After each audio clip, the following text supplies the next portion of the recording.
There is nothing wrong with taking a time out if you don't have the capacity to be happy for someone in the way they need or to celebrate them in the way that they need.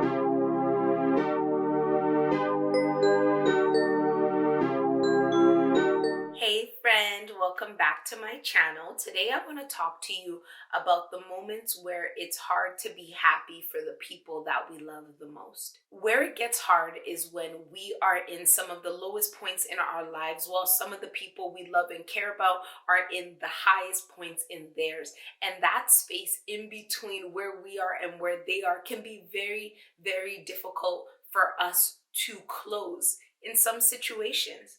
So I wanted to come on here and give you a little bit of grace if you find yourself in a situation where you're happy for somebody, what they're accomplishing, what they're going through, their milestones, while also at the same time very sad and unhappy about where you currently are and the fact that that person's joy is reminding you of the fact that you're not where you want to be.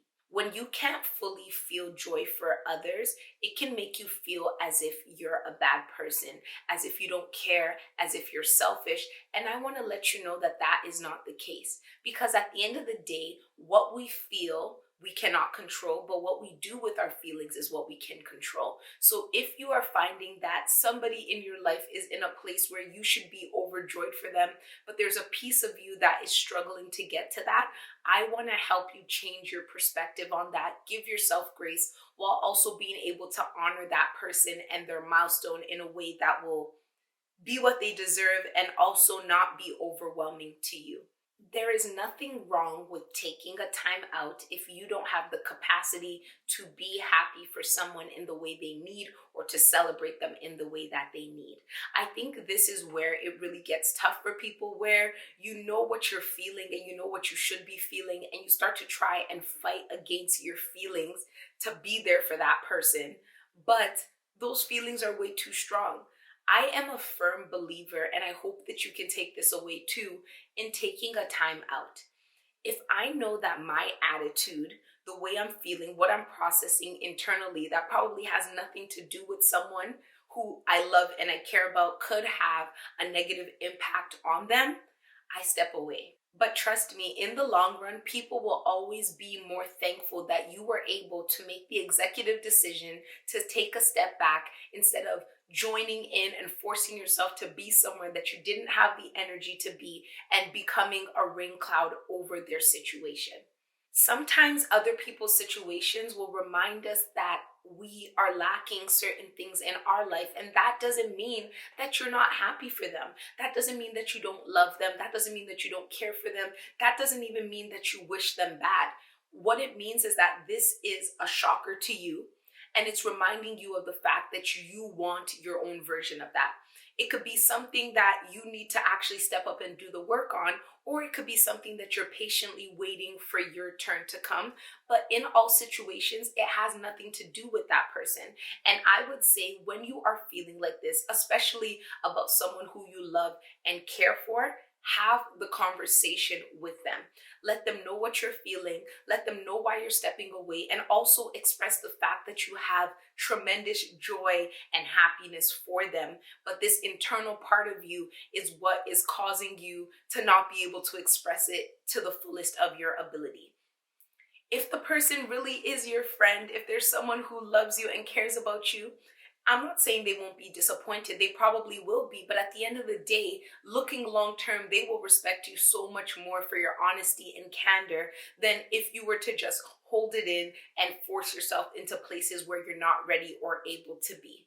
I also want you to be able to take time with your emotions. When you experience negative emotions, when it comes to somebody who you care about giving you good news, the first instinct could be to just want to push it to the side and ignore it. But that is not going to do anything for you. Our emotions are information, and it becomes our responsibility to decide what we are going to do with that information that has been given. So, brushing it to the side is not the best way to deal with it, because what's going to happen? It's going to come up again. It's going to come up again and again. And then you're going to start to have attitude about it because you haven't faced it. And now it's going to become a monster that you cannot control. So, what I want you to do when these feelings come up is to take time to yourself. Even if you can't do it in that exact moment, please take time to yourself to ask yourself, why am I feeling like this? You already know that I am a journal goddess. It's what I do. Write it down. Write down exactly what you're feeling. Write down the thought that came to your head. Write down how that thought even made you feel as well, and start to go through and process those emotions. You need to process those emotions because they are stemming from somewhere. And if you want to get rid of it, you have to get to the root so that you can uproot it and deal with whatever it is. But if you're sitting here feeling guilty, and because of that guilt, you're avoiding and you're pretending and you're faking and you're forcing yourself, you're not dealing with the issue. And as I said, it's going to come back. So get to the root of why you're feeling like that instead of making yourself feel even more guilty for what you're feeling. Ask yourself, what is it that made me feel like this? What is it triggering? What are my responsibilities in this situation? What can I do to make it better? And if I can't do anything to solve this situation, what can I do to ease my anxiety or the discomfort that I'm currently feeling in this situation? We are living in unprecedented times. Things are difficult, things are different, and because of that, we can be triggered by a lot of things that we wouldn't even have thought would have triggered us. But you owe it to yourself and to those around you to get to the bottom of that. And that will never happen if you're operating in guilt. You can be happy for somebody and everything that they have going on while actively being sad for yourself that you don't have your version of it yet. You don't want theirs. If somebody's getting married and you're single and you feel sad, it's not because you want to marry their husband. I hope not. I hope it's not. But it's because you want your version of that, and seeing someone get theirs and seeing the joy that they feel reminds you of the fact that you want that joy as well. This isn't envy. This is just our lives showing us what's important to us, and seeing it face to face reminds us of the gap that it has left in our personal situations. So step away. If you don't have the energy or the capacity to fully celebrate someone in the way they deserve, step away, give it time, communicate with that person, feel the emotions that you're going through, and give yourself the grace to pass through to the other end instead of ignoring these feelings because they don't go away. I really hope that this helps you. I hope that you share it with a friend who might be going through the same thing. I hope that if in the past you felt these feelings, that you can now release yourself of the guilt or the shame attached to it. And I hope that you can enjoy with the people you love to the best of your ability. So please don't forget to like, share, subscribe, leave a comment, and I'll talk to you soon. Bye.